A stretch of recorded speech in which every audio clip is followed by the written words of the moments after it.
انگشتر هنری و معنوی بین الحرمین که به سبک سه‌بعدی توسط استاد علی جنگی قلمزنی شده را مشاهده می کنیم.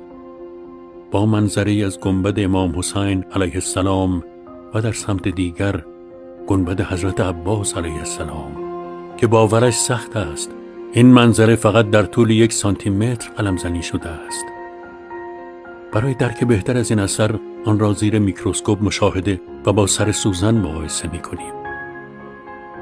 گنبد و گلدسته ها کاملا سه‌بعدی و آجرهای روی گنبد با ظرافت خاصی قلمزنی شده است. این ظرافت روی یک فلز سرد و سخت شما را شگفت زده می کند. به گفته خود استاد علی جنگی، قلمزنی این انگشتر با قلم‌هایی با قطر 1/6 سر سوزن انجام شده است.